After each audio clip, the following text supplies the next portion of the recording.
Podium Podcast. Lo mejor está por escuchar.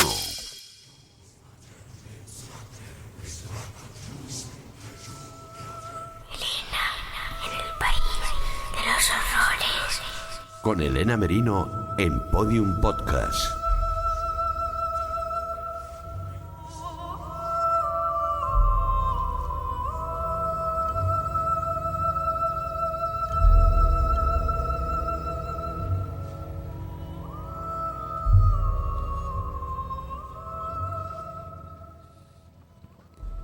Hola, ¿qué tal están mis queridos secuaces de casa y los que han venido a ver la grabación de este episodio en directo desde la Facultad de Comunicación de la Universidad Pontificia de Salamanca, mi alma mater? Muchas gracias por estar aquí.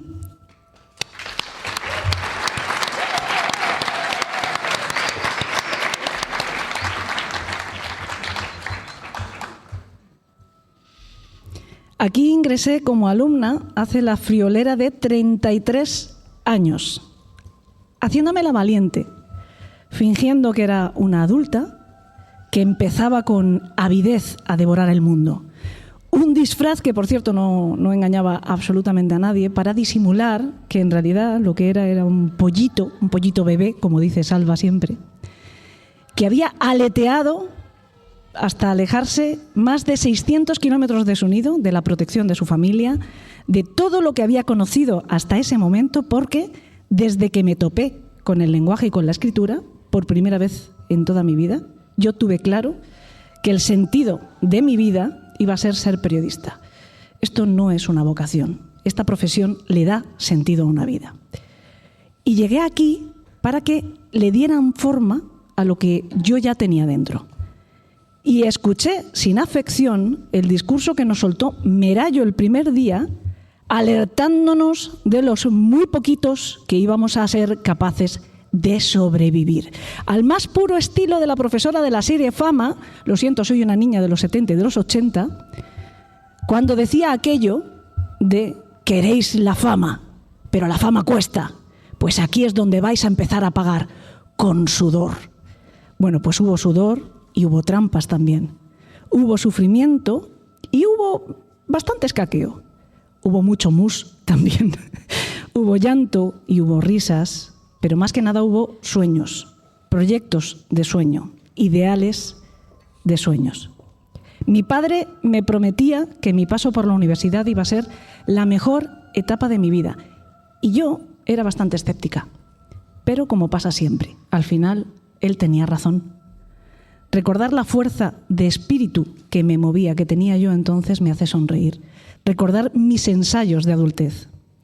La universidad fue efectivamente una madre y una madrastra. Fue hogar y también fue cárcel. Fue refugio y fue territorio comanche. Pero fue donde me forjaron para caminar justo por la senda que yo decidí en cada etapa siguiente. De aquí salí hace ya la friolera de 27 años, con mi título de licenciada en periodismo debajo del brazo. No significaría nada para nadie, excepto para mí. Y confieso que el día que aprobé el último examen de carrera, me planté delante de la puerta de la Ponti, la de la calle Compañía, que es donde yo estudié, yo soy quinta promoción. Me giré, miré a esa fachada adusta, fría, porque para eso está hecha de piedra, y dije, Yipi Calley, hija de puta. Ahí le daremos a Espi que ponga un pito. Sí, pues pon otro, porque la muy cabrona me empujó, me obligó, me forzó a ser quien siempre quise ser. Gracias de todo corazón.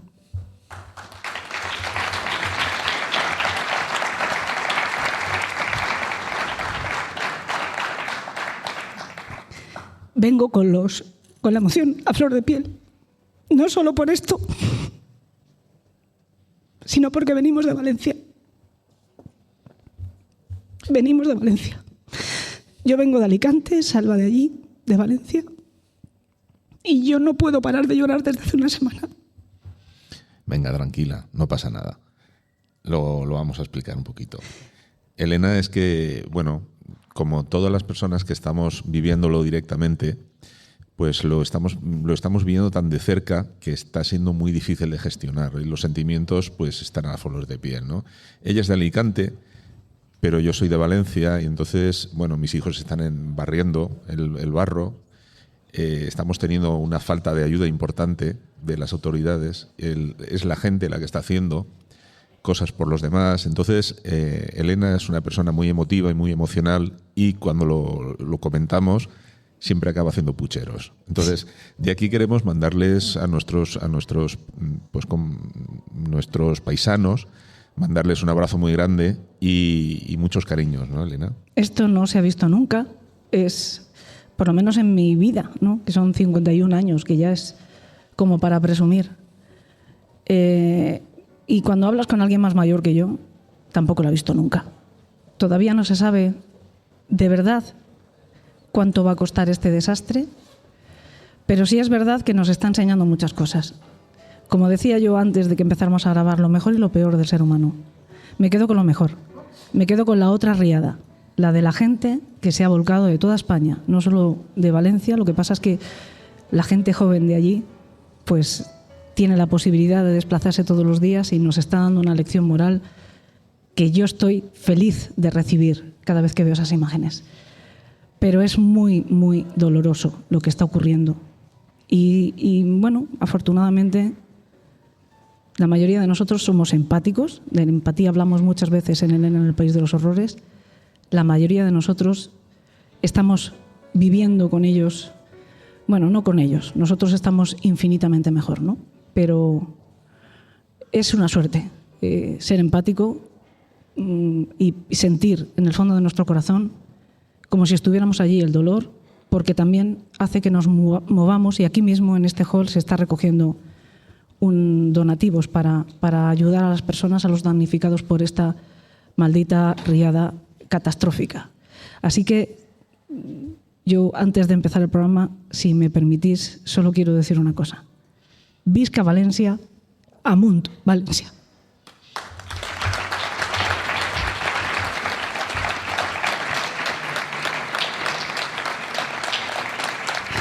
Pero también es un día de mucha ilusión, Elena, porque... Si no me recompongo, sigues tú. Yo, si veis que de repente se me pone voz de cabra, empiezo a hacer... Ya sigue aquí el prescindible, que para algo lo traigo. Pero bueno, sí, tenemos un programa muy chulo, en mi opinión, porque pensé que ya que venimos a Salamanca, y este es un podcast de crónica negra, por más que se empeñen en decirlo de True Crime, esto es crónica negra, pues lo mínimo que podemos hacer es buscar unos cuantos casos que sean de aquí, locales, para hacer como un programa especial, muy bien empaquetadito, salmantino. Y me pongo a investigar y me encuentro que tenemos una pedazo de periodista de crónica negra en esta ciudad, que ha reflejado con ese estilo que yo os mencionaba antes de que empezáramos la grabación, más clásico del periodismo de sucesos, más de los tiempos en los que el periodista se codeaba con el investigador, le ayudaba, le echaba una mano y había una especie de simbiosis, ¿no? Y además, cuando se escribía, se hacía literatura, ¿no? Y qué alegría me llevé cuando supe que esa periodista era también antigua alumna de la Facultad de Comunicación de la Universidad Pontificia de Salamanca, María Rivas.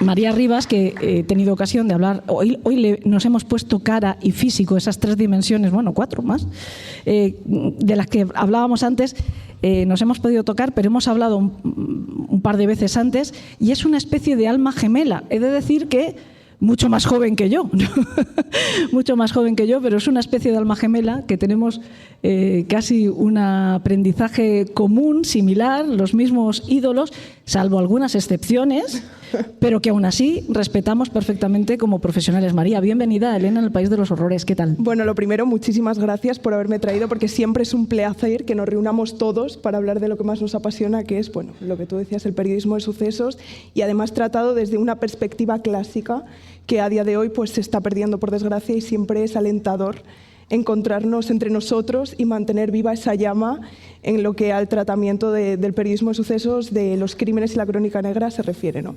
Entonces, además también es un orgullo, por otra parte, estar en la Facultad de Comunicación, aunque bueno, yo no hace 30 años que me licencié, yo me licencié el año pasado. No me lo recuerdes, María.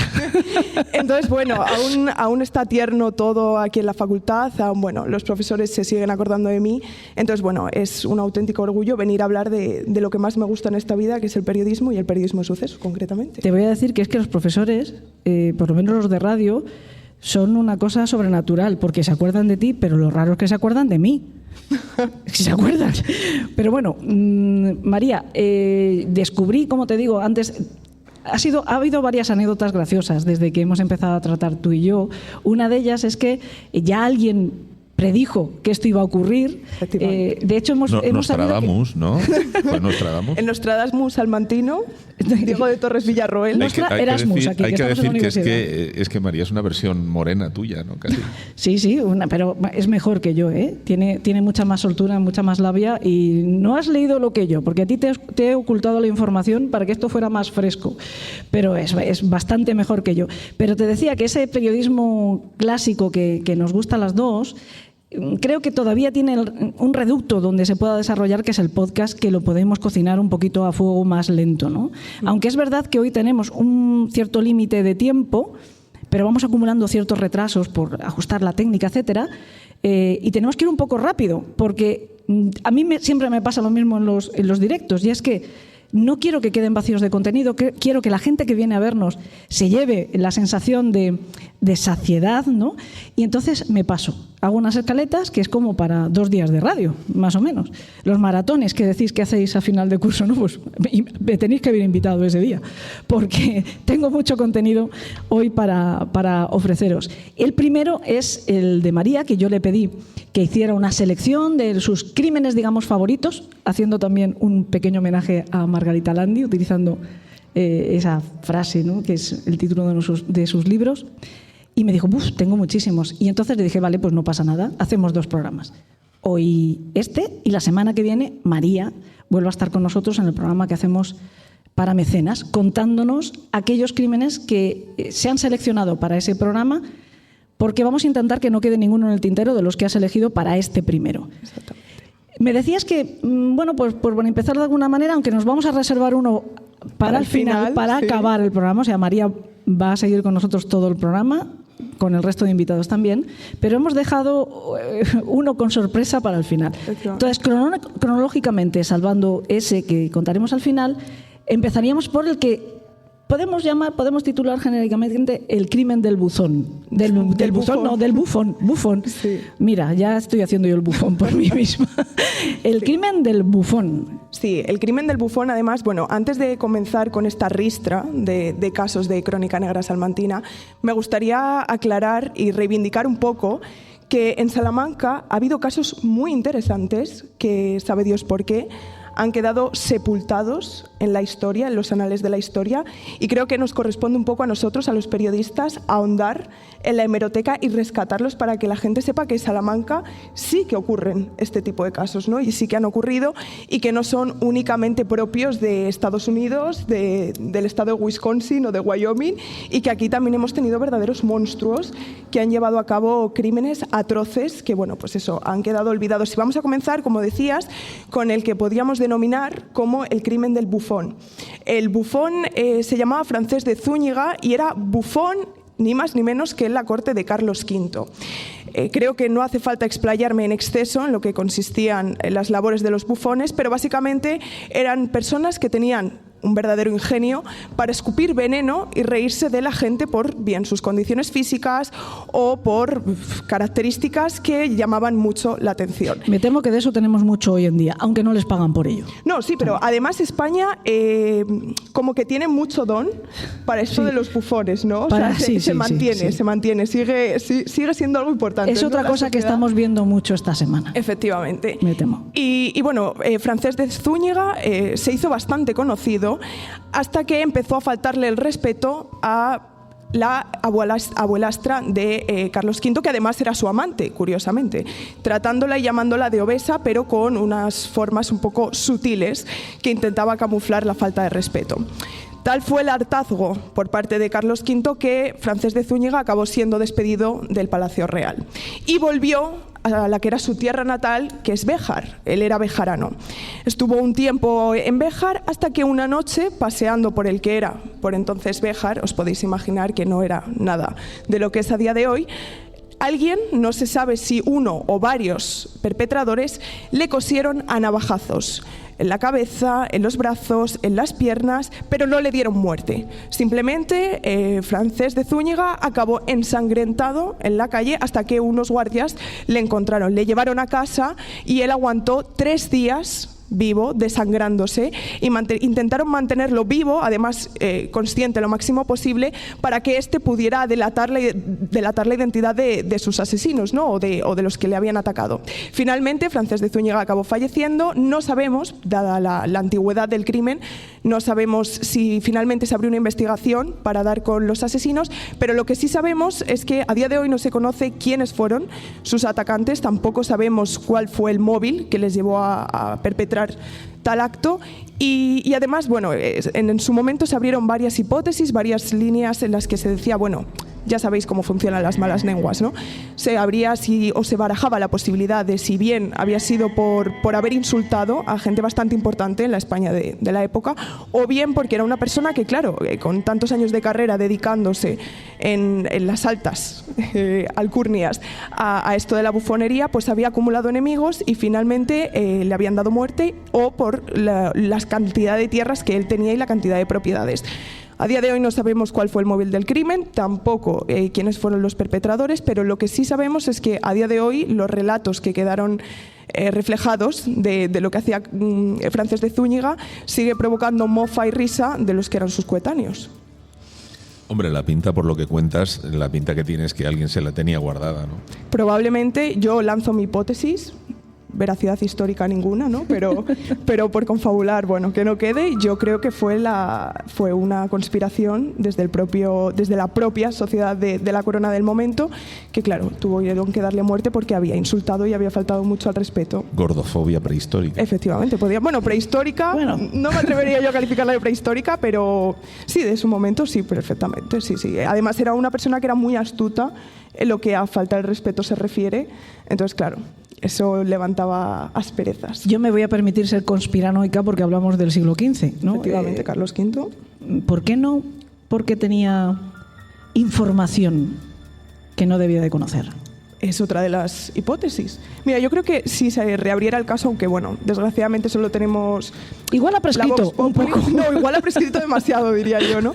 Pero igual sí se puede barajar como hipótesis y se podría abrir. Ahí dejó un campo de investigación abierta, que es un caso que además es muy interesante y yo creo que no mucha gente ha hablado de él. O sea que invito fervientemente a aquel que quiera a reabrir el caso. El caso del bufón, yo estaría muy bien, si a alguien se le ocurre ponerse a investigarlo, por favor que avise, que le vamos a invitar inmediatamente a Elena en el País de los Horrores. Creo que además hoy vamos a tener varios casos sin solución. De hecho, el siguiente, yo he respetado el titular que tú le diste en la crónica que escribiste en su día. Hablabas tú antes de hemeroteca. Hemeroteca van a poder hacer los que vengan detrás gracias al trabajo de investigación y de divulgación que tú estás haciendo de estos casos históricos, pero como digo, yo he respetado el propio titular que tú le diste a tu crónica, en la que dejas abierta la incógnita de quién mató a Miguel Ángel Marcos. Efectivamente. Además es un caso que tiene 2 asesinatos vinculados, o sea, son 2 crímenes que tienen un nexo y a día de hoy, como bien decías, pues la incógnita sigue sin ser despejada, se sigue sin saber quién fue el asesino, pero sí que es cierto que hubo sospechosos, aunque nunca se pudo demostrar por escasez de pruebas si realmente esta persona había cometido el crimen. ¿Y qué detalles tienes de esos casos? Bueno, son 2 casos muy particulares, ¿no? Porque, bueno, he dicho que son 2 crímenes vinculados Y nos tenemos que remontar al 7 de febrero de 1986, concretamente, cuando en un descampado detrás del Hospital Clínico de Salamanca se produce el hallazgo de un cadáver de un joven de 32 años. Esta persona presentaba un total de hasta 9 disparos y pertenecía, tras la identificación pertinente del cadáver, se descubrió que pertenecía a Miguel Ángel Marcos Prieto, quien, curiosamente, 13 años antes, había asesinado a una chica de 15 años con la que mantenía una relación sentimental de nombre Mercedes Gómez Calvo. Lógicamente, en el momento en el cual se descubre el cadáver de esta persona, empiezan a dispararse las hipótesis y las investigaciones, ¿no? Pero vamos a ir paso por paso, vamos a remontarnos antes al primer crimen, digamos, al primer crimen, el asesinato de Mercedes, efectivamente. Bueno, como bien he indicado, Mercedes y Miguel Ángel mantenían una relación sentimental. Sin embargo, el 31 de marzo de 1973, Mercedes y Miguel Ángel acudieron, en torno a la 1 de la tarde aproximadamente, tal y como recogen, insisto, las crónicas de la época, a las inmediaciones de una finca que era conocida como la Finca del Marín. Allí el joven, que por entonces tenía 19 años de edad, acabó con la vida de su novia, propinándole ni más ni menos que 2 disparos mortales con una escopeta. O sea, que al final, además, murieron de la misma manera, que no es nada habitual, por lo menos en nuestro país. Con el mismo arma homicida, no el mismo exactamente, pero sí, el mismo arma, que empieza a olerse un poco la posibilidad de venganza, ¿no? Exactamente, pueden ir por ahí las cosas, ¿no? Tras perpetrar el crimen, además, Miguel Ángel huyó de la escena en la que se había producido. Bien. Finalmente fue descubierto tras el hallazgo del cadáver, que lo encontraron los dueños de la finca, el cadáver de Mercedes, y fue, lógicamente, apresado y propiamente interrogado. Una vez hecho eso, el entierro de Mercedes, además esto es muy curioso porque lo relatan las crónicas de la época, como bien digo, y está en los periódicos reflejado, que esto es muy curioso. Salamanca se llenó de gente que guió el ataúd de Mercedes, y además dicen textualmente que las calles estaban sumidas en el más absoluto silencio. O sea, Salamanca se volcó con el crimen de Mercedes. Además, bueno, siempre se ha dicho que en Salamanca nunca pasa nada, por lo tanto, se dio un crimen de estas características, llamó mucho la atención y conmocionó mucho a la sociedad salmantina del momento, ¿no? Bueno, tras llevarse a cabo la investigación de los hechos, lógicamente Miguel Ángel Marcos reconoció, valga la redundancia, los hechos, y una vez hecho eso, previamente se estaba preparando para su ingreso en la Academia Militar de Zaragoza. No llegó a entrar, lógicamente, por la condena, ¿no? Y el juez le sentenció a una condena de 28 años de prisión, que posteriormente el Tribunal Supremo transformó en pena capital, que nunca llegó a cumplir, ya que un Consejo de Ministros conmutó nuevamente la pena, reduciéndola a tan solo 28 años de prisión. Bueno, tan solo. Bueno, tan solo. Sí, quiero decir, para la no gravedad mal, del crimen cometido, 28 años no está mal, ¿no? Sin embargo, en 1978 se le concede a Marcos Prieto un permiso penitenciario y esta persona, aprovechando esta libertad momentánea, vuelve a Salamanca. Y vuelve a Salamanca para cometer un acto de vandalismo en la tumba de Mercedes, la pinta de rojo. ¿Se sabe que fue él? Eso sí, o sea, él lo reconoció, pero también en ningún momento quiso hablar de por qué lo había hecho o por qué no lo había hecho. Simplemente reconoció que ese acto vandálico corría bajo su autoría, ¿no? Bueno, además, también fue detenido por intentar forzar a una mujer que finalmente logró huir.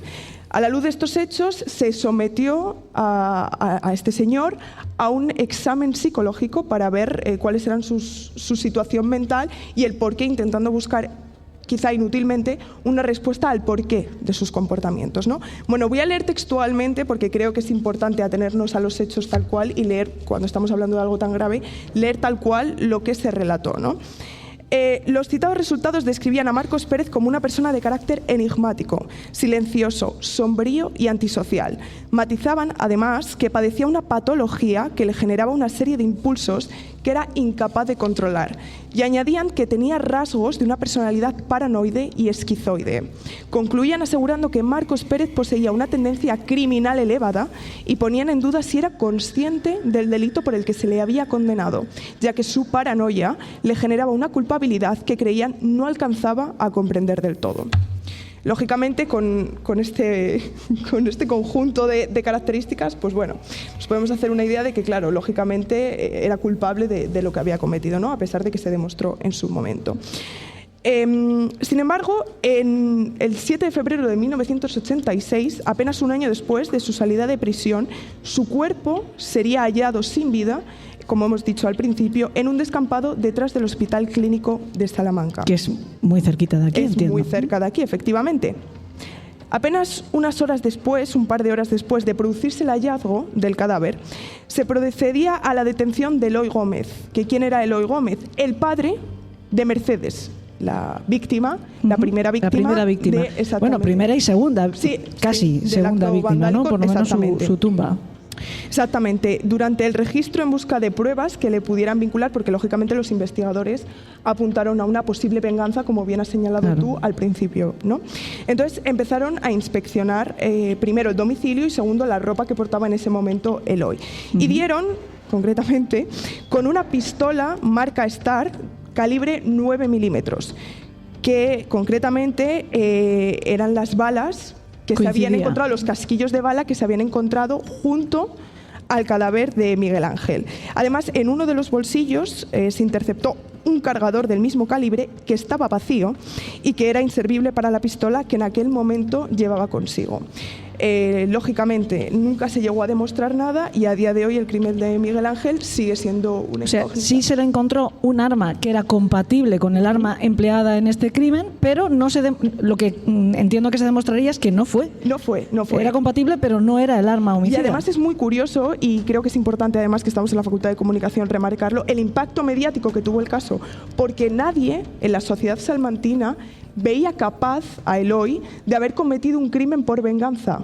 Por lo tanto, también creo que hubo un poco de influencia por parte de la sociedad salmantina y la presión que infligieron para que esta persona no fuera condenada por el asesinato de Miguel Ángel Marcos Pérez. Sí. O sea, que igual las cosas se hicieron de una forma...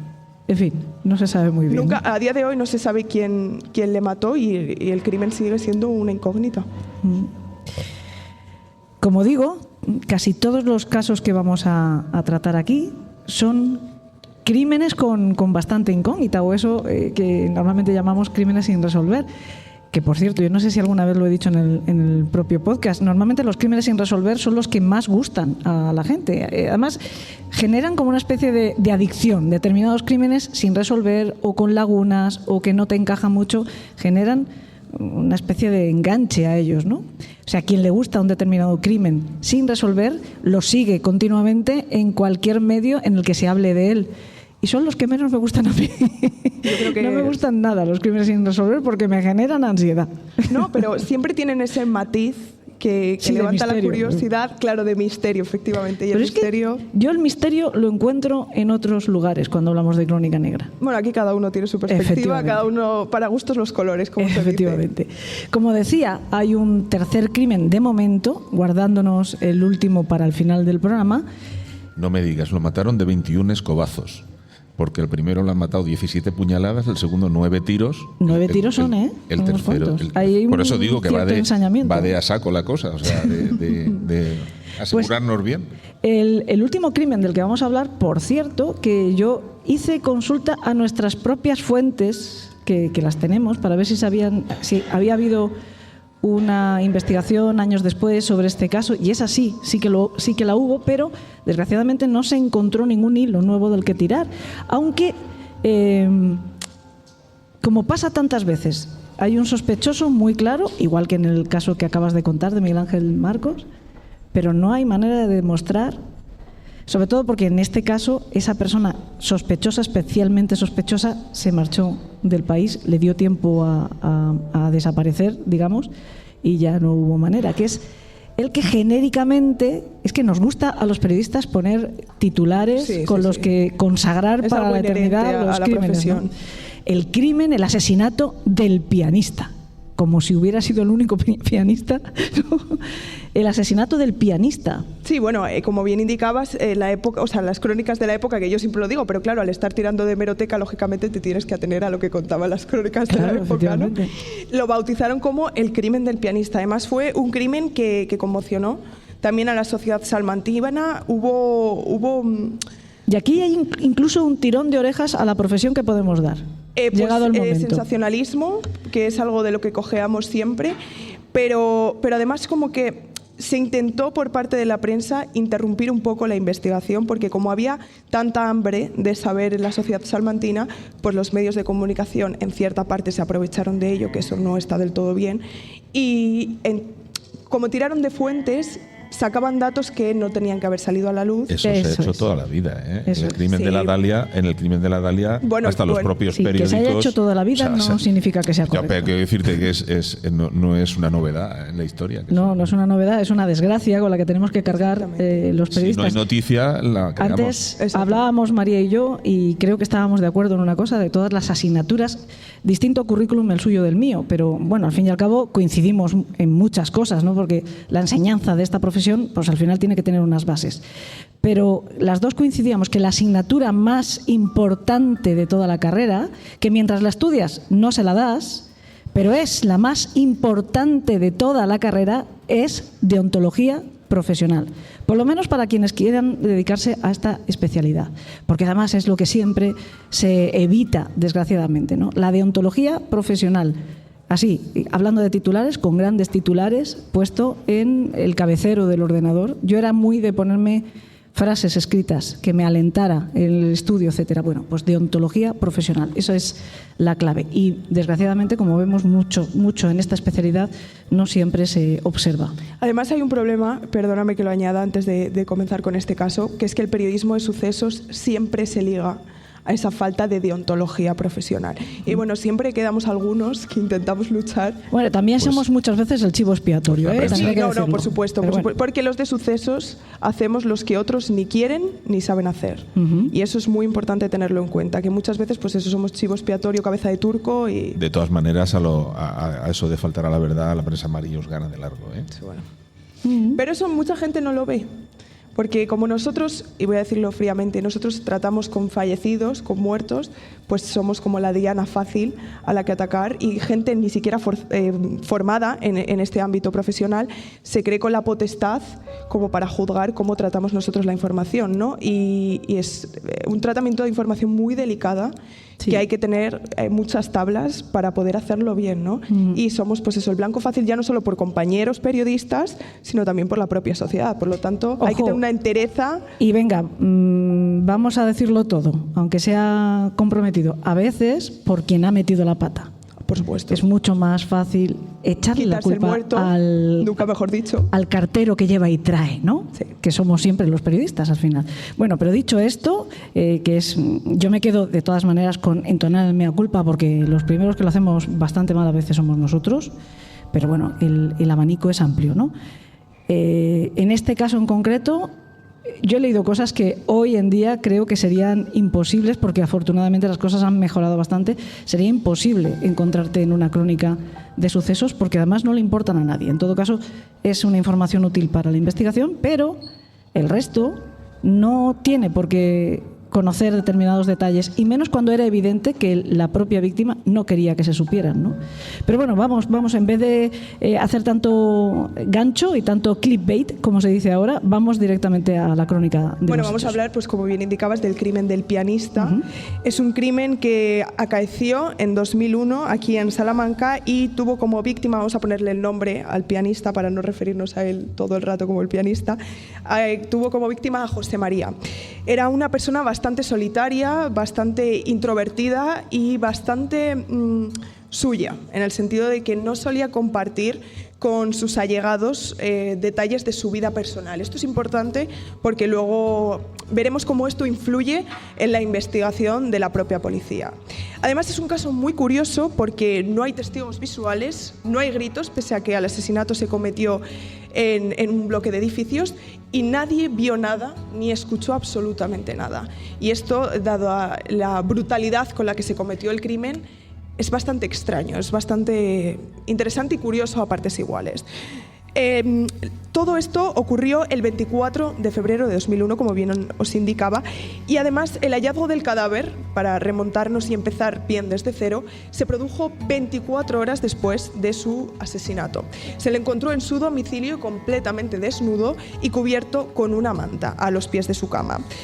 Los familiares de José María dieron la voz de alarma a las autoridades cuando intentaron ponerse en contacto con él y allí nadie cogía el teléfono. Nadie, no se me escucha bien. No te preocupes, mira que nos has delatado. Venga, va. Sí, te estábamos subiendo un poco el micro. Perdón. No pasa nada. Nadie conseguía ponerse en contacto con él, por lo tanto los familiares dieron la voz de alarma a las autoridades. Tras timbrar varias veces el timbre del domicilio de José María y ver que no tenían respuesta, tiraron la puerta abajo y entraron en el domicilio. Allí se encontraron con la dantesca imagen, como bien hemos dicho anteriormente, José María completamente desnudo, cubierto por una manta a los pies de su cama. Su cuerpo, el cual ya presentaba, lógicamente, desde la data de la muerte, los primeros signos de putrefacción, había sido apuñalado hasta en 6 ocasiones. Y tal y como señalaron los forenses al determinar la data de la muerte, llevaba muerto desde el viernes. La inspección del domicilio de José María apenas arrojó luz sobre la investigación, porque pese al metódico registro que se llevó a cabo, lo que sí que arrojó esa inspección fue que el asesino sabía perfectamente lo que hacía.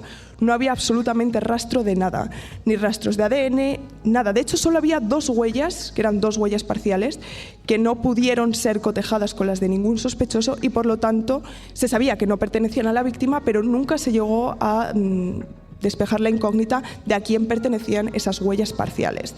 Lógicamente, tal y como se halló el cadáver, lo primero a lo que apuntaron los investigadores fue a que se trataba de un crimen con móvil sexual, porque además a todo esto se le añadía que la puerta no había sido forzada, lo cual implica que el propio José María había abierto la puerta y había dejado a su verdugo entrar. Además, bueno, como bien os he dicho antes y os he remarcado que iba a ser importante para entender el desarrollo de la investigación, José María era una persona que no compartía con sus familiares y con sus amigos cuál era el estado de su vida sentimental. Por lo tanto, absolutamente nadie sabía si esta persona tenía pareja, si estaba conociendo a alguien, absolutamente nada. Lo cual pues abrió mucho el cerco para los investigadores y complicó mucho las labores de investigación. Entonces, al no saber si tenía una persona a la cual estaba conociendo o con la cual mantenía una relación sentimental, comenzaron a hablar con los familiares de José María. Estos tampoco arrojaron ningún dato relevante para la investigación y aunque hubo sospechosos, aunque su identidad nunca llegó a salir a la luz, se barajaron 2 hipótesis. Una, que el acusado o principal sospechoso había desarrollado una coartada maravillosa e imposible de captar durante las horas que habían transcurrido desde que se perpetró el crimen hasta que comenzó la investigación, o bien que esta persona, como bien ha dicho antes Elena, huyó al extranjero y por lo tanto nunca sería ni fue capturada. A día de hoy no se sabe quién perpetró el crimen.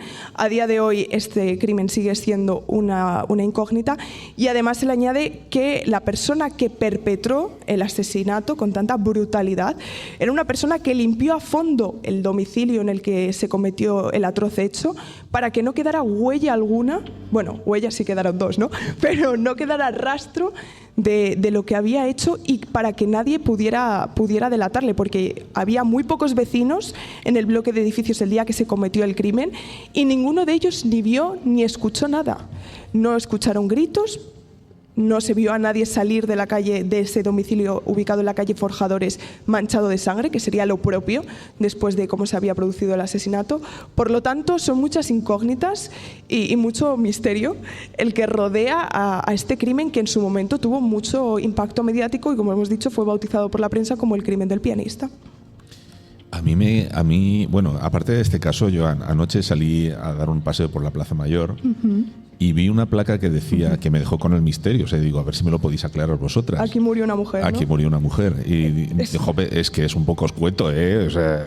Bueno, yo estuve investigando esa placa porque en los tours, en los free tours que se hacen en Salamanca, se pasa muy por alto esa placa y es muy curioso porque sí que se tiene constancia de que esa placa se puso en honor a una mujer que se había precipitado desde uno de los balcones de la Plaza Mayor. Lo que pasa es que, lógicamente, los que nos dedicamos a esto, lo primero que pensamos al leer eso es: aquí se ha cometido un crimen, hay que investigar. No, realmente pues fue una persona que se precipitó, una mujer que se precipitó desde uno de los balcones, y la familia, antiguamente existía la costumbre de poner placas en conmemoración a víctimas que habían fallecido en las calles, para que aquel que pasara por ese punto concreto rezara una oración, porque se consideraba que las personas que fallecían de esta manera pues eran almas que no iban directamente al cielo, ¿no? Entonces, hay que recordar que era una sociedad teocéntrica. Entonces se ponían esas plaquitas o esas inscripciones para que todo aquel que pasara por allí pues rezara una oración en nombre y recuerdo de la persona. De una persona, porque, jolín, pone el nombre, puñeta. Bueno, Sí, pone la yo. fecha, pero no pone el nombre de la mujer. No os preocupéis porque fue rebautizada, porque exactamente en ese punto quedé yo durante los 6 años que viví en Salamanca, cada día con mi pandilla. ¿Sí? Y entonces, primero quedábamos donde se mató a la mujer, ¿no? La referencia, porque todo el mundo quedaba debajo del reloj, entonces pues para evitar el trasiego, etcétera, quedábamos donde se mató a la mujer. Pero acabó siendo donde se mató Maripili, y al final donde Maripili. A ver, Entonces, esa mujer, no sé, nunca sabremos cómo se llamaba de verdad, pero os invito a que adoptéis todos ese nuevo nombre que le dimos mi grupo de amigos. De todas maneras, es que eran los titulares de la época, porque en el cortijo jurado dice: aquí mataron a 5. ¡Ay, qué No, eso no es en maravilla! jurado, ¡Qué eso es en maravilla! los Galindos. En los Galindos, El crimen de los perdón. Galindos, sí. Sí, porque decirte que es que se gastan el mismo estilo, a ver si fue el mismo. ¿Te imaginas con siglos de inmortal. diferencia? No, sí, el crimen de los Galindos es otro tema. Pues Maripili. De hecho, ayer, hablando con Rocío Santos, que antes le he mencionado también, antigua alumna de esta facultad, y por cierto, quien acuñó el nombre, quien le puso nombre a este podcast, y por cierto, cofundadora del Club de los Marineros Muertos, que nació en esta ciudad y era un club hecho de verdad físico. Nos juntábamos todos en mi casa, nos gastábamos 100 pesetas, 20 duros en una botella de vino joven, ese era nuestro estado económico, para compartir entre un montón de gente, y nos juntábamos en mi casa a contar historias de terror. O sea que el Club de los Marineros Muertos, esa especie de logia, iba a decir secreta, a estas alturas, afortunadamente, como tenemos tantos secuaces, tiene poco de misterioso el Club de los Marineros Muertos, pero nació aquí.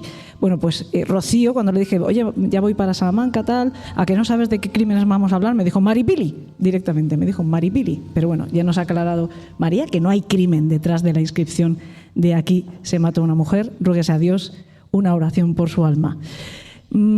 Habéis escuchado a María, poco que decir sobre lo que mencionaba yo antes, ¿no? Que hay una gran diferencia promocional, ¿no?, entre ella y yo, y sin embargo pues tengo el placer de compartir hoy micrófonos con una maestra de la que tengo mucho que aprender. María, te voy a pedir que te quedes con nosotros porque me vas a ayudar, vas a hacer tú el programa hoy, fíjate, tú y Salvador, que para eso viene.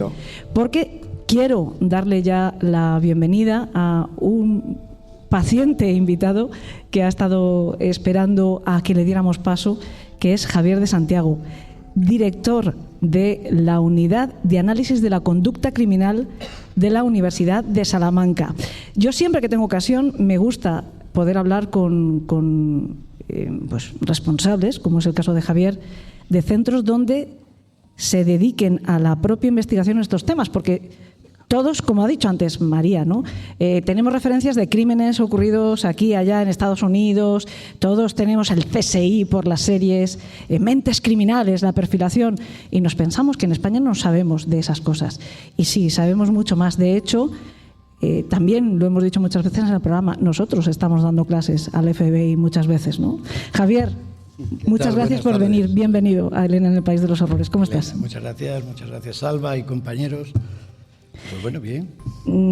Echando un vistazo simplemente a la web que tenéis de la Unidad de Análisis de Conducta Criminal, efectivamente, o sea, realizáis un trabajo, sobre todo de investigación, de estos que llaman poderosamente la atención a quienes somos, sobre todo aficionados a descubrir un poco qué hay detrás de las mentes más oscuras, ¿no? Tenéis trabajos bastante interesantes, ¿no? Bastante profundos, ¿no? ¿Qué Hacemos vas a lo que decirme podemos. tú? No sé si quitarme los cascos. Como porque tú yo prefieras, porque al final, sobre todo nosotros casi los oigo utilizamos... peor. Sobre todo los utilizamos para saber cómo estamos entrando en micro. Yo te pido simplemente que te quedes muy cerquita del micro para que se te oiga bien y ya está. Bueno, mira, yo vengo aquí un poco como los toreros, es decir, a ver qué es lo que pasa. Que todo sale. Me dais mucho miedo, tanto los periodistas como los filósofos. Sois gente que si habláis, mejor escucharos, porque manejáis muy bien la palabra y a lo mejor yo me quedo corto. Mira, nosotros dentro de la unidad de análisis de la conducta no somos partidarios de hablar de perfiles criminales, porque eso tiene un halo hollywoodiense muy, muy elevado. Es decir, luego la realidad es mucho más complicada, pero tiene que ser mucho más operativa. Es decir, lo que vamos es a analizar conductas. Y conductas no solo de asesinos, o asesinos en serie, o asesinos en masa, etcétera, sino podemos hacer análisis de la conducta del terrorismo, podemos hacer análisis de la conducta de las sectas, podemos hacer análisis de la conducta de los grafiteros, es decir, de todo tipo de conductas que digamos que sean antisociales o delictivas. Y nuestra unidad pues se dedica principalmente a la perfilación de personas conocidas, es decir, ya han cometido el delito y ya sabemos quiénes son, o a los casos denominados cero. Los casos denominados cero son esos casos no resueltos donde la policía de alguna manera pues te llama y te pide que colabores con ellos como puedas. ¿Qué buscamos? Nosotros buscamos principalmente la huella psicológica. Mirad, la huella psicológica tiene una ventaja y tiene un inconveniente sobre la huella física. Una huella física tiene la ventaja de que de cara a una prueba judicial es una evidencia muy potente. Ahora bien, la huella física es una huella que puede ser alterada. Es decir, una noche yo le pego a una puñalada, pero llueve y mis pisadas se borran. O determinado cuerpo se descompone con más o menos rapidez porque ha hecho mucho calor. Entonces ahí se altera. Una huella física también puede ser simulada. Yo puedo simularlo en escena. Aquí tenemos el caso de Ángela Fría, que supongo que conocerás perfectamente, donde la simulación casi llegó a la perfección. Sin embargo, la huella psicológica ni puede ser alterada ni puede ser simulada.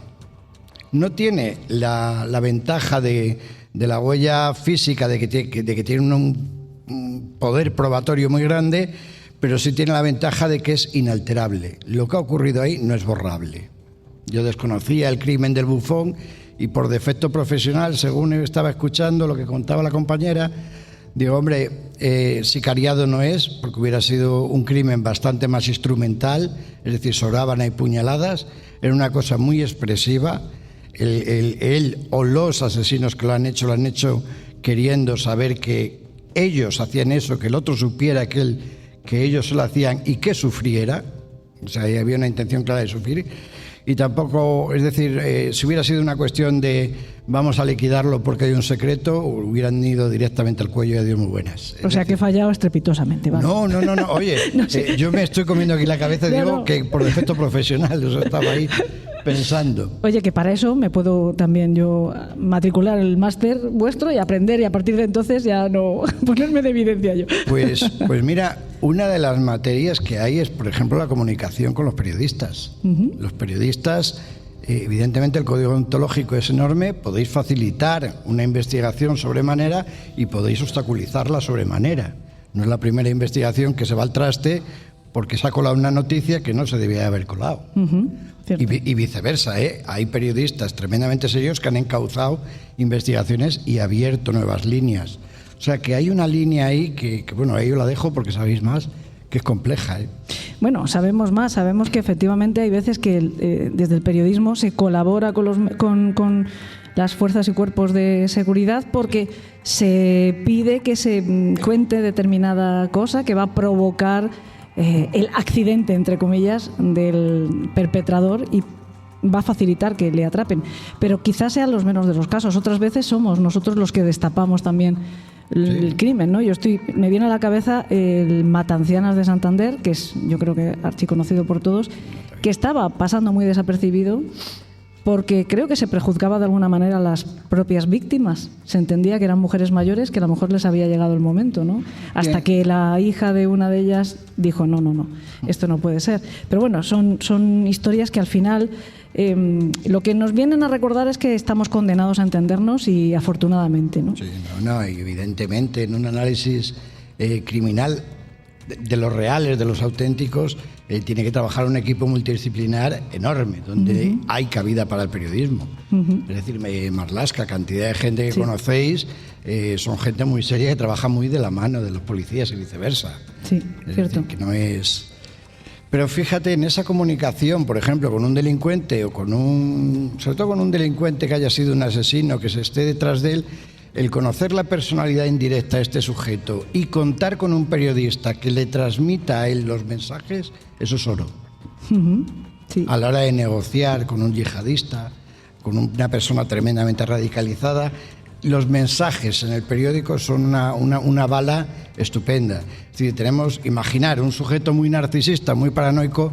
Tú no le puedes decir en un titular de periodistas que el sujeto que está cometiendo estos delitos es más bien torpe y que lo tenemos casi pillado, porque le va a dar un ataque de orgullo y te va a preparar otra. Entonces, si no lo tienes muy cercado, ten cuidado con lo que dices. De hecho, como tenemos ejemplos para todos después de 14 temporadas, de esto último me viene a la cabeza Dalia Negra, cuando detuvieron a alguien que era absolutamente imposible, entre otras cosas porque estaba al otro lado del país. Sí, lo hicieron para cabrearle, sí. Y se produjo una segunda muerte, ¿no? Oye, un segundo asesinato. Tengo una pregunta. He visto que en la página donde tenéis todos vuestros proyectos, que hay una cantidad muy grande de proyectos. Que ¿son proyectos porque no están desarrollados o porque esperáis financiación o porque realmente están desarrollados? No, son proyectos que están en desarrollo. Sí, tenemos uno de asesinos seriales, no porque sea lo más importante, sino porque son muy ricos a la hora de aprender el análisis de la conducta, y entonces eso lo tenemos abierto a nivel de investigación. Tenemos otros agresores sexuales, no son la mayoría. Fijaos, ahí es curioso cómo son un tipo de delincuentes que generan una alarma social, pero no son tan reincidentes como la sociedad piensa. Reincide mucho más un ladrón de casas que un agresor sexual. Tenemos otro abierto de terrorismo. Ahí se ve muy claro como el terrorismo actual es un terrorismo de bajo coste, que se va un poco involucionando. No quiere decir que sea menos peligroso, pero que involuciona en su forma de operar. Mucho tiene que ver con esto que también llenan los titulares que hemos venido a llamar lobo solitario, a lo mejor, esa evolución. Fíjate, ¿te refieres? esa palabra, lobo solitario, crea una narrativa romántica en determinados sujetos que es totalmente como crimen perjudicial. pasional. Me parece también. Entonces, habría que luchar contra molesto. esa palabra, Sí. porque quieras que no, es una narrativa a la que tú te metes de espionaje, de romántica, donde, bueno, una persona que está aquí de la yihad, bueno, no de la yihad, una persona musulmana de tercera generación que no tiene ni idea del Corán, pero que se siente un poco aislada socialmente, que le empiezan a llamar lobo solitario, que además lo apoyan y que le dan una calle en Mosul, pues bueno, pues es fácilmente radicalizable. Ese problema lo han tenido mucho en Francia. Bueno, Francia es el país que más ataques terroristas tiene en toda Europa, precisamente por el trato que de alguna manera están otorgando a todos estos jóvenes. Es verdad que puede ser que... Pero perdona, que no le contesta a tu amigo, a tu compañero, a Salva, que tenemos muchos más. Tenemos abierto uno de grafiteros. Los grafiteros es muy fácilmente perfilable, porque tiene la escena del delito, la tienes ahí pintada, hasta con firma. De negociación en secuestros, es decir, es muy amplio. He visto uno que hasta profesionalmente me podría apuntar yo ahí, porque es sobre retrato, no, pero quiero decir, para aportar algo, puñeta. Me refiero que tiene que ver con el retrato robot y... No, con el análisis a mí me parece fascinante. Era algo así, ¿no? Dibujos de delincuentes. Nosotros hemos dedicado varios programas a hablar de eso, pero... No, pero ese no tiene nada que ver con lo falla Lombroso, muchísimo. Sí, Además, ves los retratos robots de algunos y dices, por favor. De hecho, viene por ahí porque yo soy artista. Entonces, a mí siempre me ha hecho mucha gracia cuando veo los retratos robots. o puede ser cualquiera, Claro. o se parece por las narices a luego al asesino. O como decía la compañera, que eran tantos diagnósticos que alguno tenía que acertar, ¿no? Claro. Que si era esquizoide, antisocial, O sea, etcétera. Bueno, no es chino. Luego ya sabemos que hay un montón de millones de tíos que no son, pero vamos a ver. el único retrato robot bueno que yo he visto es el de Ana Barraza, de la mexicana. Ese sí era bueno. El resto falla Bueno, mucho. sería el artista el que era bueno, porque La investigación que tenemos de dibujos es de dibujos en agresores sexuales, pero no como retratos robots. Es decir, cómo dibujan los agresores sexuales. Y si se les ve un infantilismo, se les ve que tienden a dibujar en ropa. Bueno, muchos detalles que sería muy largo dar. ¿Por qué hicimos los dibujos en agresores sexuales? Porque si hay una población mentirosa dentro de la cárcel, son los agresores sexuales. O sea, son mentirosos patológicos.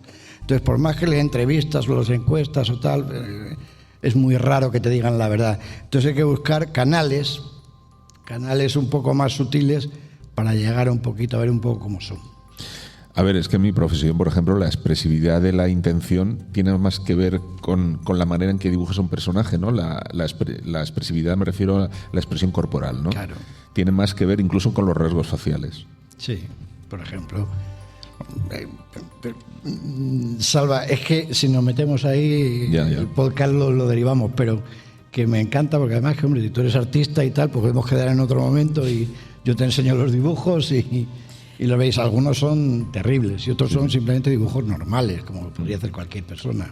Yo estoy aquí para aprovechar las ocasiones, tomo la palabra de esto último que has dicho, Javier. Estamos ahí al lado.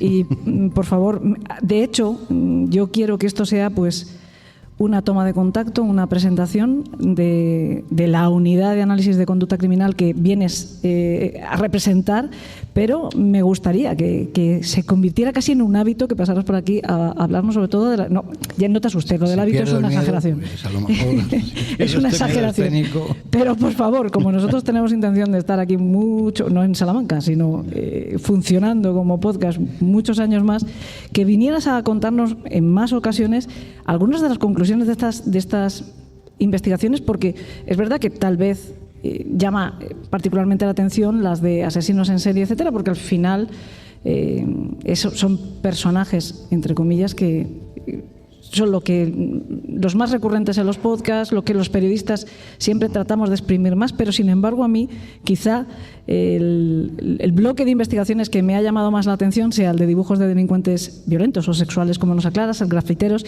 y uno que me ha parecido que tiene que estar dando resultados bastante prácticos, bastante útiles, es la aplicación de inteligencia artificial en la técnica de este análisis de la conducta, ¿no? O de este perfilado. Bueno, en principio está dando resultados humildes. ¿Por qué humildes? Porque hace falta que el programa se vaya retroalimentando. Entonces nosotros tenemos un programa con 283 variables de cada sujeto que vamos investigando y pues a lo mejor tenemos 20.000, 30.000 variables. Eso por una inteligencia artificial es todavía poco. Entonces es la típica base de datos que hemos comenzado nosotros, que probablemente sigan los próximos alumnos y que a lo mejor empiece a aprender el programa pues en 20 años, etcétera. Pero es un buen camino.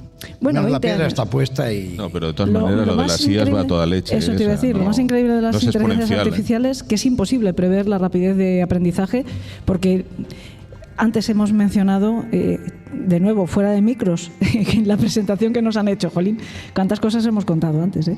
Hemos mencionado a Chema Alonso, que los secuaces de Elena del País de los Horrores saben que es amigo y que yo creo que es de las personas que más conocimiento profundo tienen pues de inteligencias artificiales, entre otras muchas cosas. Y él mismo nos decía que están sorprendidos del ritmo de aprendizaje que tienen algunas de estas inteligencias, ¿no? Entonces, vete tú a saber. No, pero en última instancia, por mucho que corra, y es una evidencia, la inteligencia siempre la tendrá que interpretar el ser humano, es decir, podemos hacer pasivos o interpretar eso que dicen.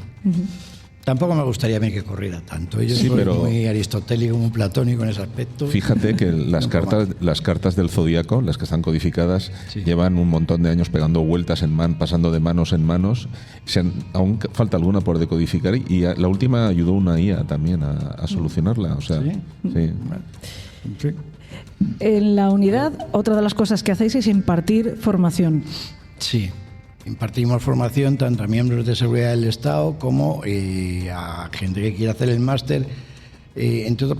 Bueno, primero porque es una salida profesionalizante tanto para psicólogos, criminólogos como para educadores, de cara, por ejemplo, en el trabajo con menores, que también se perfilan en diferentes asociaciones. En policías, claro, policía jurídica, policía científica y, bueno, pues en personas que quieren ejercer como psicólogos forenses. Tú puedes hacer, psicólogos o psiquiatras, puedes hacer un informe basado en un diagnóstico o basado en evidencias conductuales de tipo lineal. Muy rápido, porque tampoco quiero ni dar la brasa ni ocupar todo esto. Pero los jueces están cansados de que les den diagnósticos incomprensibles. O sea, yo le puedo decir a un juez, este sujeto tiene una psicosis simbiótica de carácter infantil en relación a una madre fálica, y el otro si se lo traga, bueno, pues se lo traga, pero vamos, si no se lo traga... Ahora, si yo le digo, esto ha ocurrido de forma planificada, la forma de aproximación ha sido esta, la forma de aproximación de ataque ha sido esta otra, el modus operandi general ha sido este, ritual y firma es este, le estoy dando una línea secuencial, por lo tanto estoy ganando en una comprensión textual en mi informe. Si lo hago más comprensible a nivel forense, pues va a ganar bastante más peso. Por cierto, qué importante es efectivamente vincular también a un periodista para que todo el mundo podamos entender lo que acaba de decir, que nos llevaría un rato. No. Mira, en nuestro equipo tenemos periodistas, es cierto que no tenemos, estamos abiertos, pero tenemos un teólogo, tenemos un sacerdote, y además es el mejor experto en sectas, importante, el tipo sí. Es un fiera. Antropólogos, es decir, sociólogos, estamos abiertos. No es nunca una investigación cerrada la de un crimen o la de un delito, y los reduccionismos ahora son absurdos. O sea, intentar explicarlo todo desde la psicología, desde la sociología, pues no tiene mucho sentido. Lo dicho, Javier de Santiago, director de la Unidad de Análisis de Conducta Criminal de la Universidad de Salamanca. Esto apenas ha sido una pincelada del trabajo, a mí me tiene bastante impactada, que realizáis y que me gustaría poder desarrollar más veces. He dicho antes hábito, vamos a obviar mi palabra, pero por favor que no sea la única vez que vienes al País de los Horrores, ya con tiempo a intentar averiguar. Mira, me está dando su tarjeta, o sea, ha tomado también, ha aceptado el reto. Señores, tengo testigos esta vez, ¿eh? Muchas gracias, Javier. Venga, a vosotros.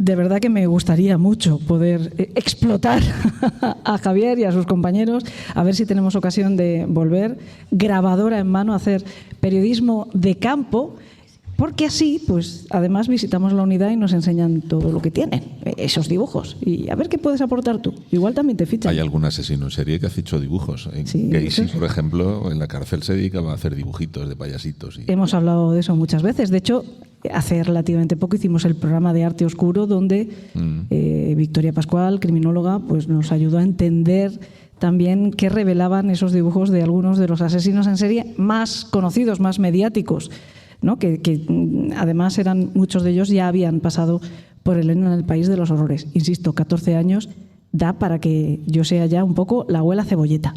Y además, hoy más, porque estoy aquí.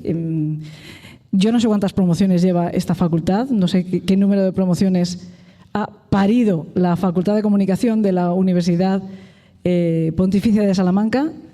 35 me están apuntando, 35. Bueno, pues yo soy la quinta, insisto, la quinta. O sea que ya, pues tengo derecho a que me duelan los huesos. ¿Estaban los Reyes Católicos y quién más? Estaban, mira, pues todos los medallones de la de la Plaza Mayor de Salamanca ya habían pasado habían hollado esta tierra. Salva, te va a tocar dentro de medio minuto porque rescatamos, que hacía mucho tiempo que no lo hacíamos, dándote paso como toca, ¿no? Pero hoy, como estamos en un directo, lo vamos a hacer bien. Y es que rescatamos el nombre de tu sección, que es El Octavo Pasajero.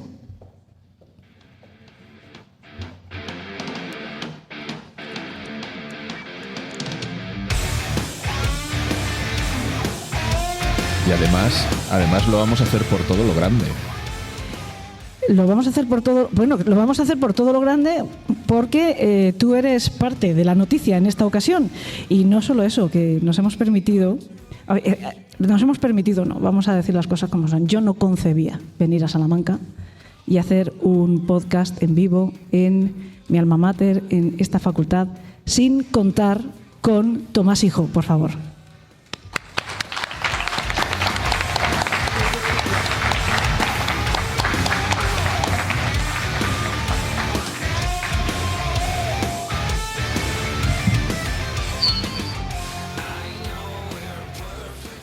Muy buenas, Tomás. Hola, Salva. ¿Por qué? Hola, Elena. Te has quedado así como un poco de... No, es que me ha venido un retorno de los cascos que casi me mata. Estamos teniendo lío con los cascos porque, bueno, pues tal vez se acoplen por una parte, por otra baja el sonido, sube el sonido, pero bueno, al final, como estamos también saliendo por megafonía, todos tenemos un retorno raro, pero lo tenemos y más o menos nos podemos ir escuchando. Tomás, hijo, me hace otra vez mucha ilusión que vengas al podcast. Pero, jolín, además aquí, que por cierto, no es físicamente donde nos conocimos, pero sí conceptualmente donde nos conocimos, porque Tomás, hijo, y yo, esto lo he presumido yo cada vez que alguien me ha permitido contarlo, es que somos compañeros de...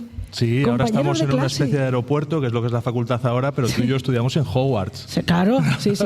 Y nos sentábamos muy juntitos ahí en clase, además, teníamos amigos en común, teníamos incluso un montón de relaciones comunes, y sí, fuimos muy amigos y afortunadamente después de tantos años lo seguimos siendo. Lo seguimos siendo, y no solo eso, sino que es una amistad contagiosa porque vas descubriendo que tienes otros amigos que se van haciendo cada vez más cercanos a ti, que tienen como amigo muy cercano a Tomás, hijo. Entonces triangulas de una forma espectacular. Bueno, Él se elige en torno a lo que... Y yo no conocía a Tomás hasta que te conocí a ti.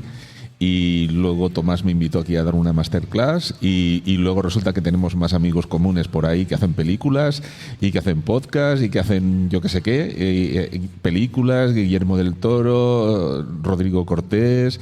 Y de Rodrigo Cortés queríamos hablar hoy, ¿no? Sí, yo solo quería añadir que somos una pandilla rara porque somos una pandilla que no se ve nunca, que cada uno está en una punta. Pero es verdad, hoy vamos a hablar de la última película de Rodrigo Cortés. Para empezar, hablaremos de más cosas, pero hoy vamos a hablar de la última película de Rodrigo Cortés que se llama Escape y que cuenta en su elenco con estos dos señores que ahora mismo me flanquean.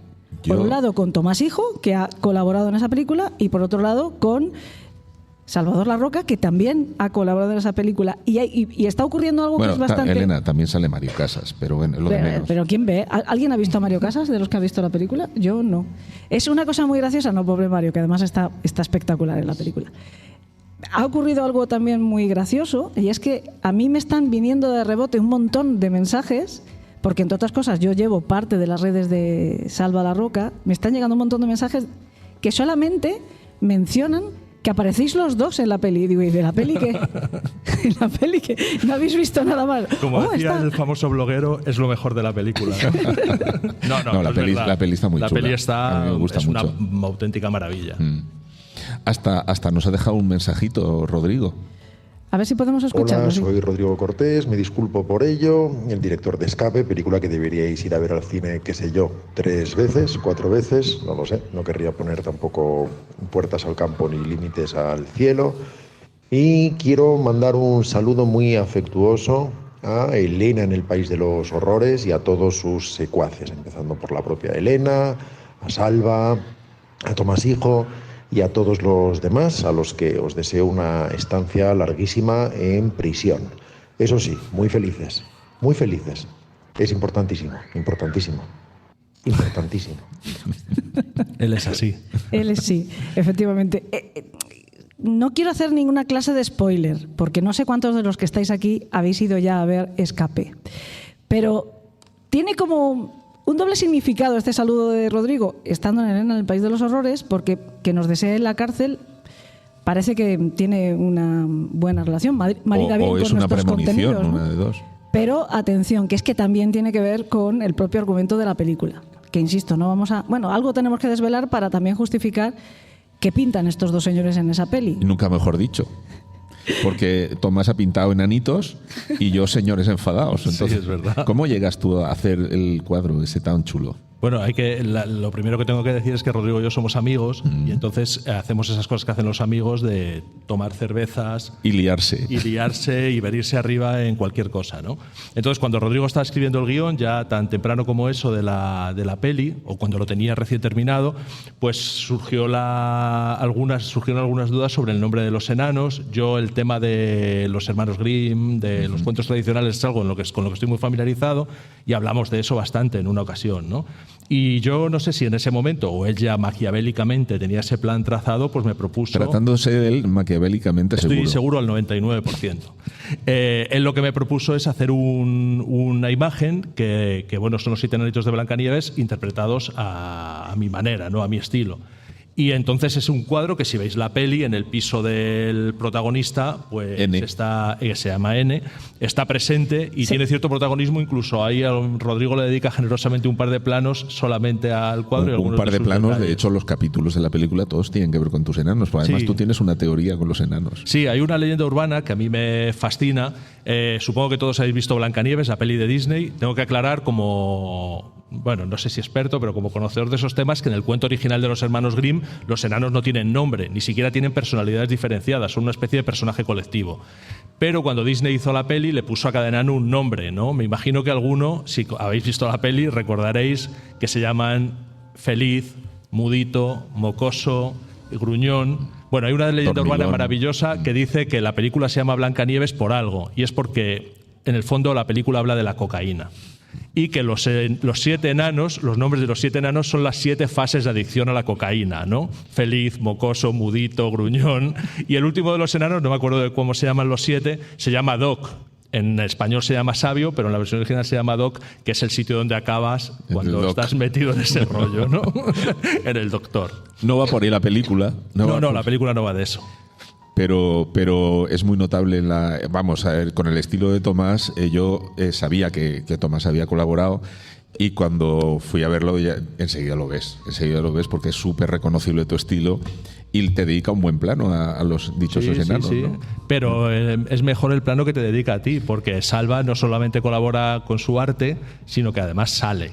Que es el gran desafío de la película. O sea, el gran desafío es sacarme bien a mí en la película, que fue muy divertido. Sale con un jersey de cuello cisne maravilloso. Joder, sí, 40 grados que había, y los focos, y bueno, me costó un constipado a mí importante el hacer la película, pero me lo pasé bomba. Pero yo fui prácticamente la última adquisición para la película, porque necesitaba un tío que hiciera dibujos de estos que hacen en los juicios. Y todo el mundo le decía que sabían hacerlo, pero luego resulta que no le funcionaba. Entonces me llama a mí y me dice, oye, ¿tú serías capaz? Digo, bueno, lo puedo intentar.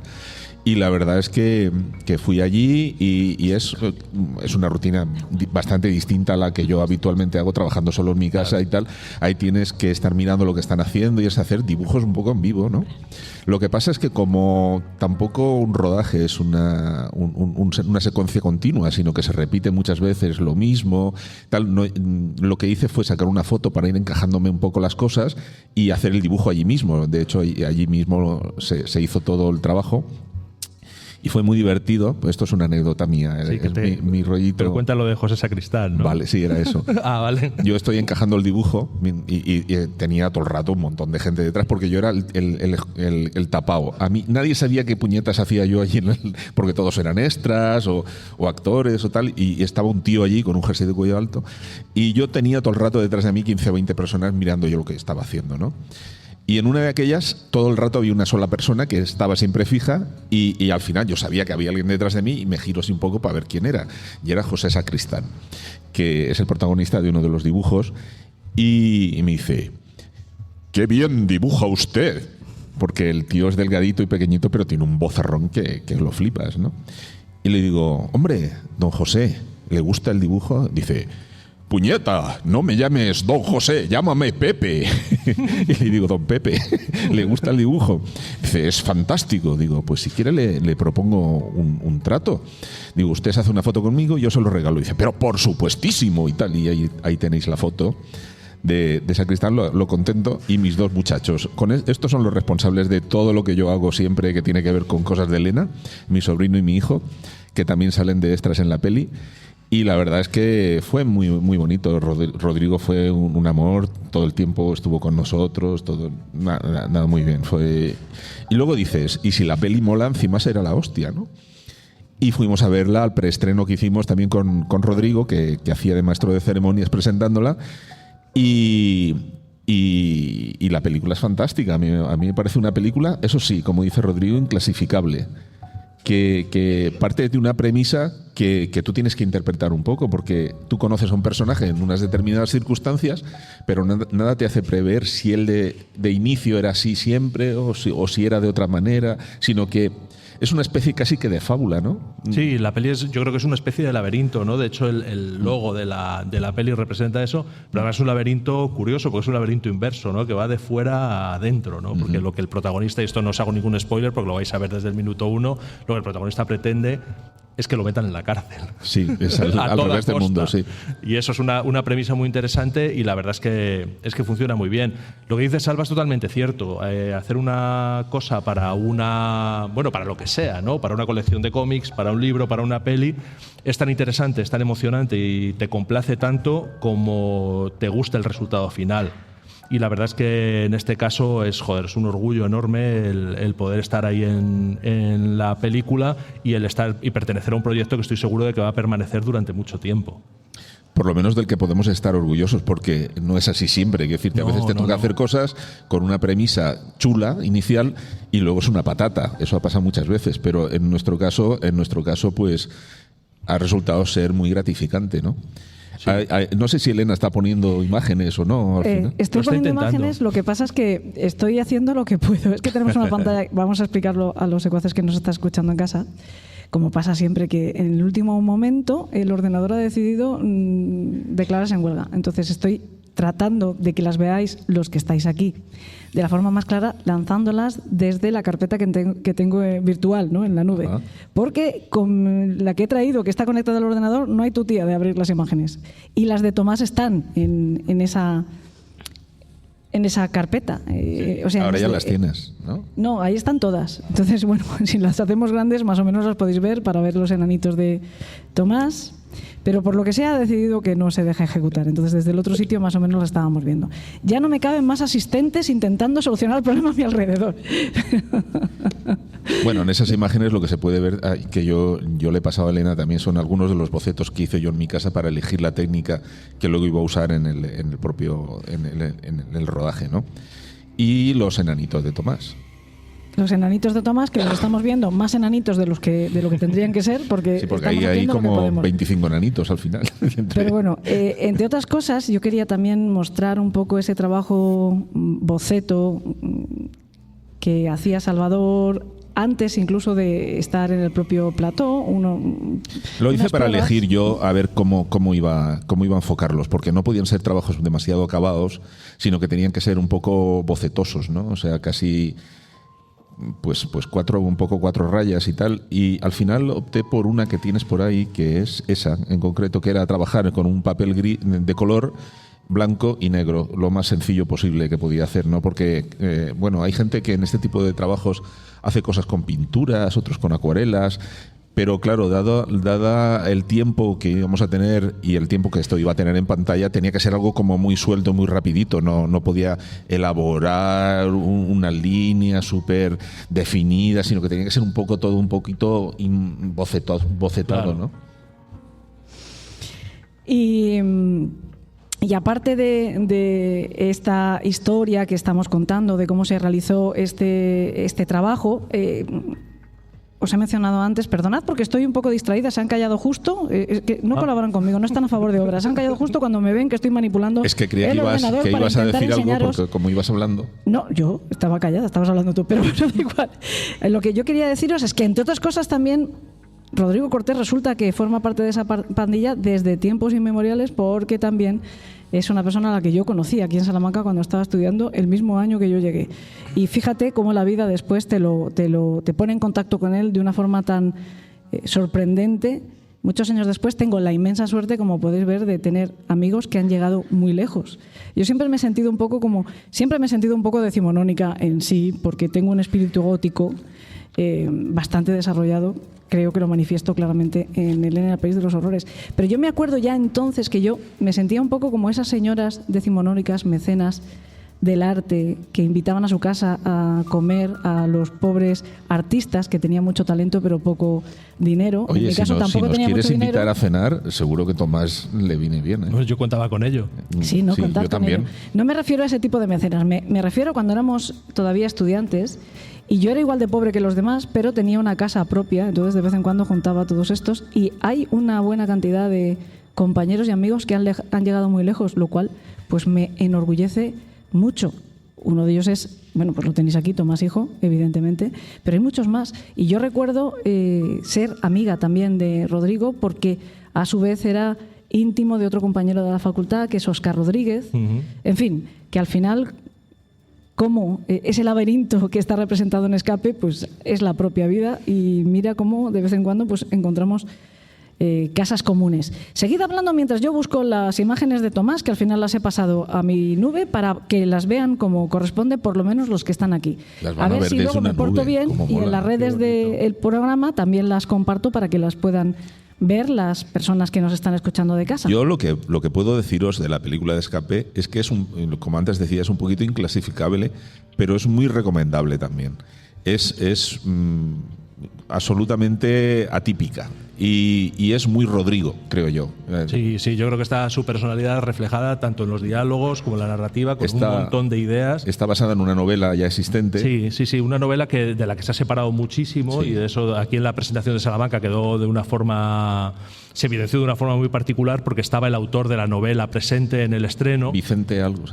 Ahora no me acuerdo del nombre, pero dio la casualidad de que estaba sentado a mi lado en la presentación y yo no lo sabía que era el autor de la novela, pero yo vi a alguien que estaba especialmente inquieto, especialmente impactado por la peli y cuando se levantó y hablaron entre ellos dos, bueno, más o menos lo que vino a decir el autor es que gracias por respetar el título. Entonces no era Stephen King porque sabría que hagan los muertos de Rodrigo, seguro. Sí. No, él sí que reconocía que el espíritu de la novela estaba, pero que Rodrigo se había apartado muchísimo de ella, ¿no? Bueno, de hecho yo creo que en los créditos también queda muy claro porque dice basado libremente en la novela Escape y después pone escrita y dirigida por Rodrigo Cortés. Claro. Con lo además, cual, eso honesto 100%. Sí, dio lugar después a una conversación entre ellos muy interesante sobre la naturaleza de las adaptaciones cinematográficas, de cómo se construyen todos estos relatos y estuvo muy bien, la verdad. Es una peli muy chula, muy rara, incómoda en ocasiones, emocionante en otras. Y la ves dos veces distintas y te pones en diferentes lados del personaje. Sí, porque ¿no? el personaje es alguien con el que por una parte te puedes identificar, por otra parte puedes odiar también sin ningún problema, del que te puedes encariñar en muchas ocasiones.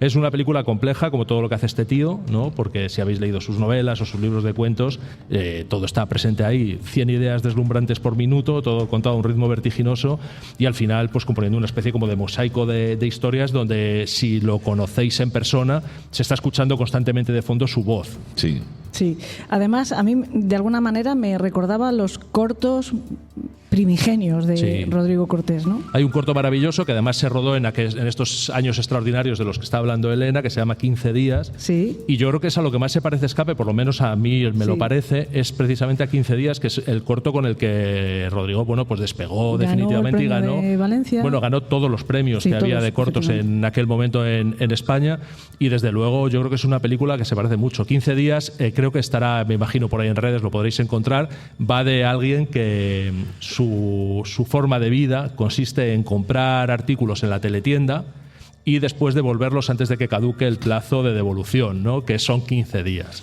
Y entonces es alguien que tiene ese sistema de vida y es maravilloso ese corto y a mí hay cosas que sí que me resuenan a esas primeras obras de Rodrigo en esta peli y donde reconozco muy potentemente su voz. Es que Rodrigo es una persona súper inteligente. Es un genio. Y no tienes más que escuchar el podcast o los podcasts tanto todopoderosos como Aquí Dragones para darte cuenta de que el tío, uno de los síntomas de esa inteligencia desbordante que tiene es humor. Y ese humor en la película, que a veces parece un drama, tiene unos golpes muy divertidos y la verdad es que yo les recomiendo muchísimo, ¿no? Sí, de hecho hay algo profundamente incómodo ahí porque hay unos cambios de ritmo brutales entre situaciones que son tremendas y que al final terminan desembocando en algún episodio de humor que te descoloca totalmente, te cambia el paso, y yo creo que eso es un buen mérito. Luego me das tu email y se lo pasamos a Rodrigo para que nos mande el jamón. Sí, bueno. Os iba a decir que ese corto que ha mencionado Tomás, que se llama 15 días, está protagonizado precisamente por Óscar Rodríguez, que es este compañero que estudió también con nosotros en la Facultad de Ciencias de la Información, que es como se llamaba antes, hoy en día Comunicación, está asimilada. Y permíteme también que recuerde el que creo que sí es su primer trabajo, que lo rodó antes de cumplir los 18 años, yo lo vi teniendo yo 18 años, que se llama El espantoso y descomedido caso del victimario de Salamanca, que, bueno, pues también tiene mucho que ver con este programa, ¿no? El espantoso y descomedido caso del victimario de Salamanca. Obra maestra. Y lo rodó con 17 años. Los que aparecen en esa película también son buenos y viejos amigos y bien conocidos por muchos de los que estamos aquí. Tomás se va a quedar con nosotros porque yo os he dicho antes que nos guardábamos un último caso criminal ocurrido aquí en Salamanca para el final, para la despedida de este programa. Porque quiero que lo cuenten a la limón María Rivas, con la que hemos abierto el programa, nuestra compañera periodista de Crónica Negra, y Tomás. ¿Por qué ocurre esto? Bueno, cuando yo hablo con ellos para invitarles a que vengan al programa, María me envía una selección de crímenes, entre los que estaba el crimen del que vamos a hablar ahora. Y cuando Tomás me dice, vale, pues yo también participo y quiero contar este crimen, el mismo, coinciden. Y digo, bueno, pues a ver, ahora yo estoy como el rey Salomón, que dedo me corto, que no me duela. Entonces hablo con María y María me dice, vamos a ver, es que este es el crimen de mi vida, porque tiene que ver hasta con mi familia. Ocurrió en mi tierra, mi abuelo era el juez de paz de mi bisabuelo, tu bisabuelo era el juez de paz de este pueblo, etcétera. Digo, pues lo soluciono rápido.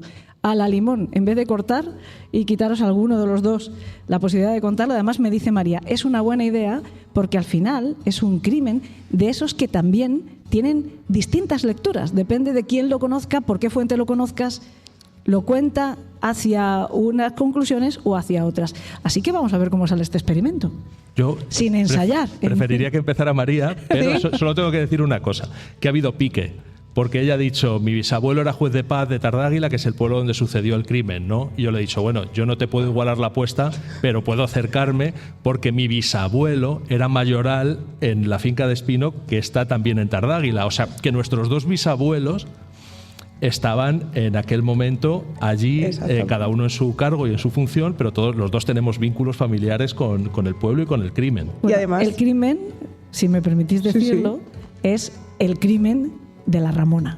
Sí, además tiene un nombre muy curioso porque es el crimen de la Y una Ramona. canción también. Bueno, sí, es que se compusieron coplas a raíz del crimen de lo que impactó, porque... Yo decía la de Esteso. Creo que iba por otro lado. Sí, es que Salvador vuelve a ser el prescindible. Bueno. Es mejor, es mejor ¿no? la nuestra que la de Esteso. Desde luego, no hay punto de comparación, ¿no? Pero el crimen de la Ramona es un crimen muy curioso porque acontece en un pueblo muy pequeño en el que nunca pasa nada. Tardáguila, bueno, tuvo mejores momentos en los que sí que había más gente, pero a día de hoy creo que no hay ni 200 personas empadronadas en el pueblo. Y el crimen de la Ramona impactó muchísimo. De hecho, ha pasado a la historia como uno de los crímenes más terribles de la posguerra española. Ahí es nada. Y todo comienza con dos primos carnales que se casan. Por conveniencia familiar y demás, se decide que estas dos personas contraigan matrimonio. Además, lógicamente, ninguno de ellos estaba de acuerdo con casarse. Se llaman Domingo y Ramona, que posteriormente sería la asesina. Domingo y Ramona... ¿Vamos a empezar por el final, María? No. Pues ya has dicho que es... Bueno, No. Ya, la asesina, ya tenemos desvelado el misterio. Bueno, es el contexto sociopolítico.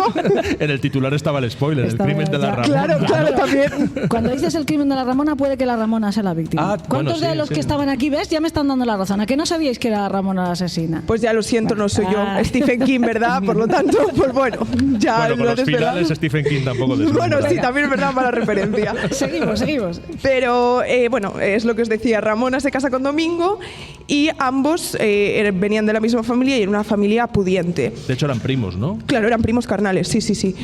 Entonces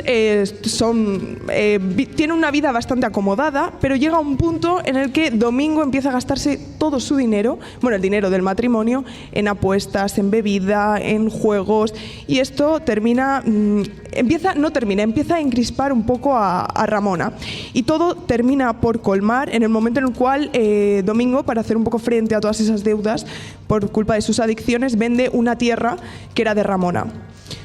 Justamente en ese momento entra en la casa un criado que se llama Lino.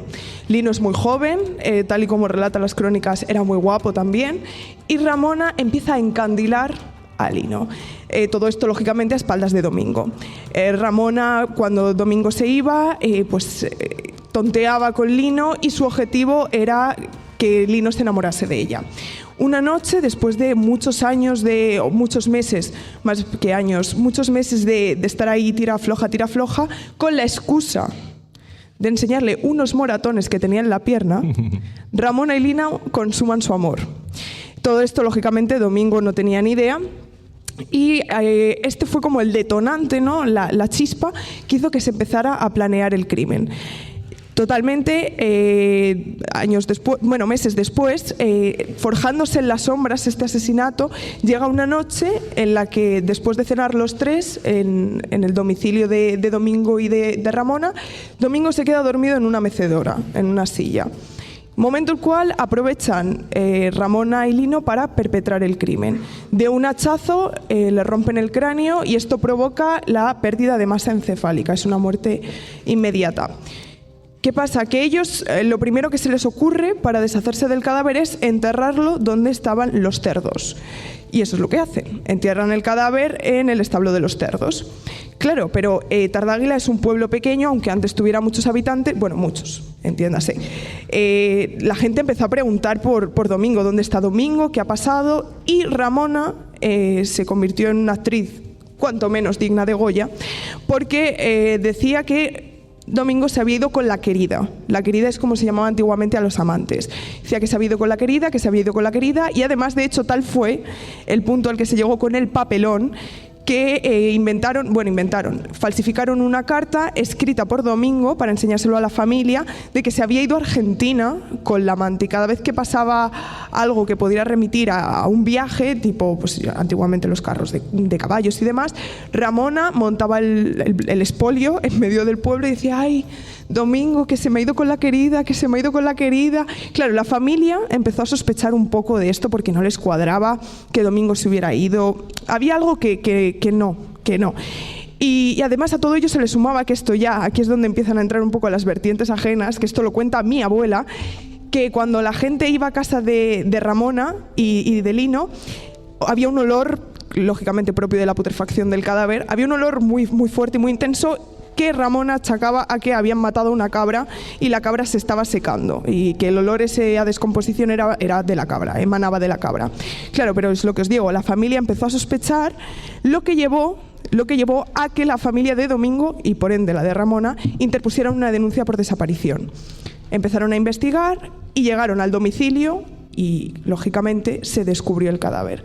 Y además, el cadáver estaba en avanzado estado de putrefacción, se había cometido el crimen meses antes, estaba en unas condiciones deplorables, y así fue como se descubrió que Lino y Ramona habían perpetrado este crimen. Pero lo peor de todo es que cuando se celebra el juicio, Lino acusa a Ramona de haber sido quien le ha asesinado a Domingo, del hachazo. O sea, el hachazo lo propinó Ramona. Y al final los dos fueron condenados, Ramona a pena capital y ninguno murió en prisión. A Ramona finalmente no murió en garrote, sino que ambos dos murieron en libertad, en silencio y en el completo olvido. Y el móvil del crimen, lógicamente, había sido el pasional para que Lino y Ramona se quedaran con las propiedades del matrimonio. Las que quedaban, porque sí, bueno, ya se las habían pulido. Sí. ¿Algo que añadir? Pues sí, bueno, algunas Tomás. cosas, sobre todo, ya sabéis que a mí me preocupan. Yo pese a que estudié comunicación, a mí me interesan poco los hechos y me interesan más las leyendas, ¿no? Y me interesan más digamos, las narraciones. Entonces yo esta historia nunca la he leído en la crónica periodística hasta ahora, ¿no? Hasta hace poco, pero sí que me llegaban todas estas historias por boca de mis tías abuelas, que en aquel momento ya eran unas mujeres que vivían en Tardáguila, ¿no? Y entonces todo tenía un matiz mucho más legendario. Esta narración maravillosa que ha hecho María está aumentada, corregida y mejorada, como tiene que ser, por el acervo legendario, ¿no? Entonces, lo que ella dice de una carta falsificada, yo he oído que eran telegramas, o sea, que el Lino se había ido a Lisboa para mandar un telegrama desde allí, bueno, a un montón de cosas. Pero para mí el punto importante es el hallazgo del cadáver, ¿no? Está claro que la versión seguramente será esa, pero a mí lo que me contaron siempre mis tías abuelas era que el descubrimiento del cadáver se había hecho por una carta, ¿no? No, porque lo que me contaron es que llegó un día la Guardia Civil a echar un vistazo y descubrieron que en las cuadras había una parte donde el ganado no se acercaba. Y entonces trataron de acercar el ganado a ese punto y las vacas, los caballos se encabritaban, mugían, se aterrorizaban y entonces, claro, estaba claro que ya había algo, ¿no? Y entonces esa cosa como del terror animal, esa cosa que es un poco folk horror, ¿no? Que es, algo es un poco animales psicopompos. Exactamente. O sea... Pues es muy molón, ¿no? Es una cosa muy interesante. Y luego también había otra serie de narraciones adicionales muy chulas que eran como los preparativos que habían hecho Ramona y Lino para matar al marido, pero nunca se habían atrevido, ¿no? Entonces trataron de atropellarle con un carro, trataron se supone, de matarlo y tirarlo a la vía del tren para que pareciera un atropello. O sea, como todos esos pensamientos preliminares que habían tenido, ¿no? Esto parece de Mortadelo y Filemón. Sí, bueno, o sea, puede ser, pero quiero decir, un super Mortadelo, toda esta historia. Y para terminar, lo más flipante era que mis tías abuelas sabían la copla de la Ramona y el Lino de memoria. Sí. Y había una estrofa que decía: Ramona le dijo al Lino, si quieres tener dinero, matamos a mi marido y nos vamos al extranjero, que se supone que era el plan original que ellos tenían. Qué ripio tan bonito.